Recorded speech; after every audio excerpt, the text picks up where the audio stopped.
Returning from the jewel pits and angered at Tarzan's indifference to her repeated advances, Atea, White Queen of Tohr, tells Jeanette Burton that when Mungo has killed the ape-man in the public arena, she, Jeanette, will become the Yellow Chief's mate. Wong Tai and Mungo have selected from the pit slaves those to be sacrificed in the Feast of Pantu games. From Wong Tai, Tarzan and O'Rourke learn of Jeanette's impending fate, and also of D'Arnot and Uka's final escape from the Taurian patrol. In the jungle, the elephant upon which D'Arnot and Uka are mounted joins a stampede of wild elephants. Uka eventually succeeds in working their frightened mount out of the herd and bringing it to a stop beside a water hole. As they lie stretched on the ground resting, the elephant runs off, leaving them once more afoot and still far from Rator. In the distance, coming swiftly toward them, they discover a mounted patrol. Quickly, they make for a vine-draped podocarpus tree as the patrol nears the water hole.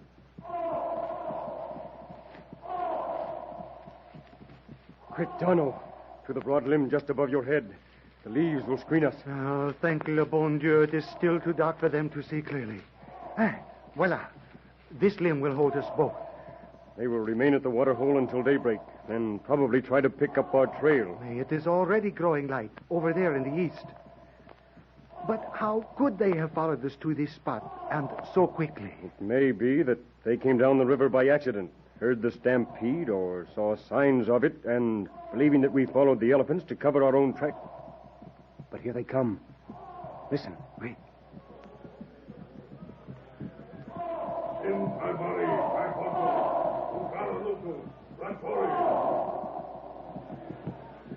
By the gods of Rotor.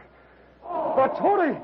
Uka Ningashan! Winda money! Mon Dieu, Uka, have you gone mad? Those men will kill us. Come, D'Arnot. It is my father, the son of Rator. Oh, grâce au bon Dieu. Quel bon chant. Uka! Awanga Ninga! Awanga! Ator! By the gods of Rator, my father. We mistook you for Taurians. Make haste, D'Arnot. Mais, mon vieux, I am coming as fast as I can. You Karl Manik. You're a Takur Nangrok, Awanga Ningo. And I am glad to see you, my father. This is Paul D'Arnot, my good friend. Extend to him the hand of friendship and speak in the tongue of the Anglos. Welcome, Paul D'Arnot. Thrice welcome is the friend of the son I have long since counted among the dead. No, vous êtes le bienvenu, monsieur. You and your patrol are the welcome ones, sir. We heard you coming and thought it was the Taurian patrol from which we escaped last night. It is fortunate that we came this way, my son, in our hunt for elephants. We crossed the spoor of a stampeding herd but a short distance from here and came to this place to await daybreak before taking up the chase. And that was probably the same herd we were with, Uka. Yes, D'Arnot. After escaping from the Taurians, father, our elephant joined a stampede and ran with them to this spot. When we dismounted to rest, he ran off. But how did you manage to escape from Tohr with an elephant? Through a friend. The elephant we found in the Taurian jungle stockade last night. The patrol followed us to the Nuniki River, where they lost us. And you, my son, have been prisoner of the Taurians these months you thought you were dead? Yes, as a slave in the Taurian jewel pits. 2 attacks on Tohr have I led, and twice have our warriors been repulsed at the very gates. The city of Tohr is impregnable. Yet another attack must be made at once, my father, before the Taurians celebrate the Feast of Pantu. The Feast of Pantu? Impossible. Only 5 days in which to gather our armies and return to the attack. It cannot be done, my son. I have given my word, father. Then you must keep it. To whom have you given the word? To him who made it possible for us to escape from that evil city. To Tarzan of the Apes, a mighty warrior and killer of beasts who has twice saved my life. He, with 2 worthy companions, will die during the Feast of Pantu unless we save them. Then there is no time to be lost. We ride at once for Rator. Jum, Ratore, Andaka Rator, Tayo.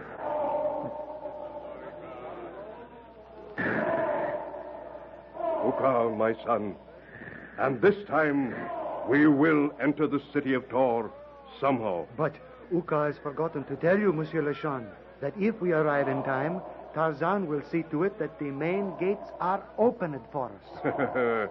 Then, Paul Darno, may their vile gods protect them. The patrol is ready, my father. Come then. Buka Ratori, Randaka.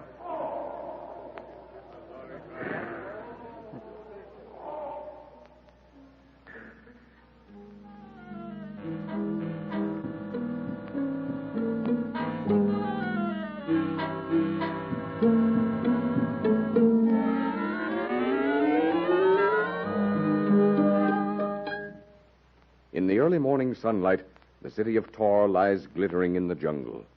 The first burning rays spill long blue shadows across the toiling, sweat-covered backs of the jewel pit slaves. Tarzan and O'Rourke, the latter wearing around his neck the golden collar of a chosen lion slave, discuss the escape of Darno and Uka and the unhappy fate awaiting Jeanette.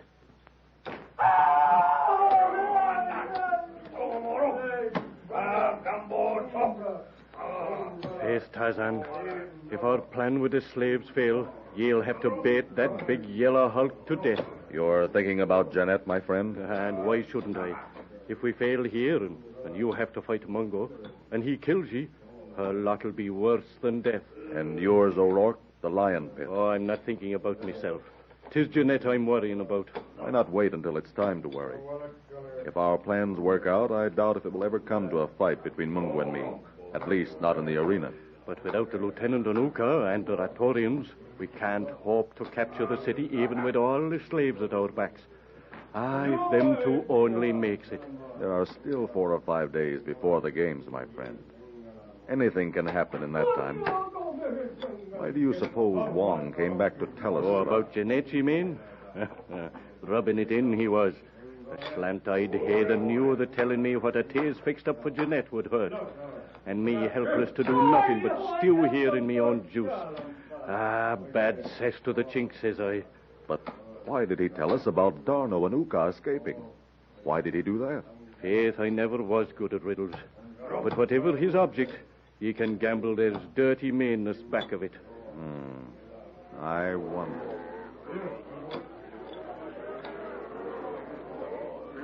Faith, will you look at them two they're bringing in? Don't we know the big fella? Lieutenant, Chief of Elephant Men. In chains they are. And begorry, both wearing the golden collar. Now, what the devil can that mean, do you think?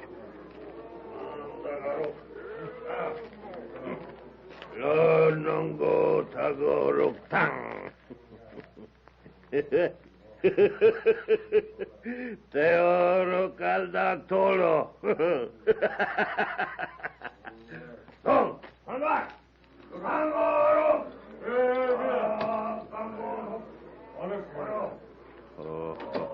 so 'tis a pit slave Mr. Rutang becomes.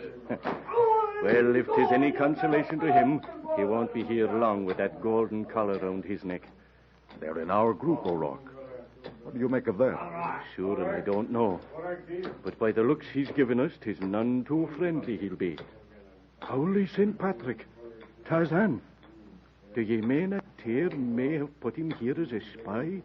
Perhaps. But I doubt if Atea trusts Rutang now, since Darno and Uka escaped while they were in his charge. Escape from the elephant paddock, ye mean? I see. For letting them two run out from under his nose, Atea slaps him in chains and fades him to her lions, eh? He's chained next to you. Talk to him when you get the chance. Find out, if you can, why he's here. Yeah. Rutang. At the low-voiced call, the erstwhile chief of elephant men turns smoldering, hate-filled eyes upon O'Rourke. He moves close. Suddenly, without warning, he leaps straight at the Irishman. His great hands encircle O'Rourke's neck and bear him gasping, choking, to the ground.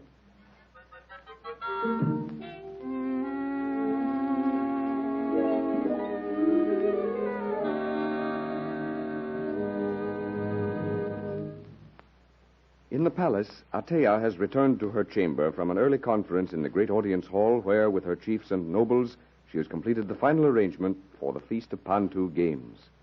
She calls for Tanya, her favorite mute slave, and Jeanette Burton. While they remove her ceremonial robes, she talks eagerly of the coming celebration. The games will be entertaining. There will be racing, wrestling, and many death combats. Mungo is very anxious to meet the mighty Tarzan. and there will be many slaves for the lion pit. It should be interesting.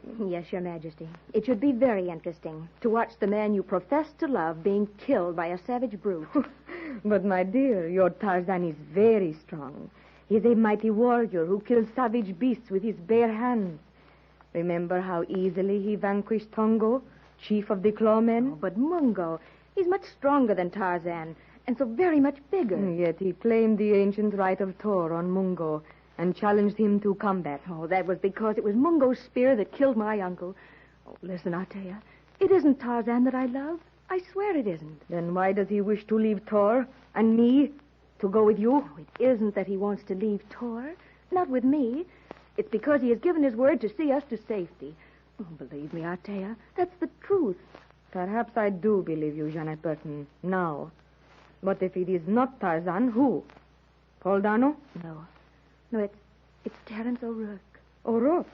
The red-haired one? Then, my dear, you shall see your lover fight in the arena with... Terry? In the arena? With whom? That you will see for yourself. I shall not spoil your surprise by telling you now. But by the word of Althea, Queen of Tohr, the High Priestess of Pantu, if the red-haired one be victorious in his combat, you shall have him. But Althea, tell me. No. Later you shall see for yourself. And now I wish to decide on the jewels I am to wear at the games. We shall visit my jewel cavern. Oh.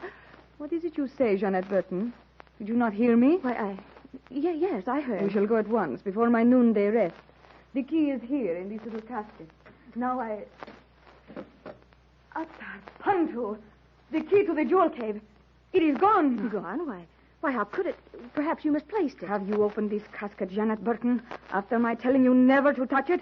I haven't been in this room since you called Tanya and me this morning, before the audience. Then someone has stolen it. Tanya, calling the women, all of them. They shall be searched. And you, Jeanette Burton, will be the first. Come here.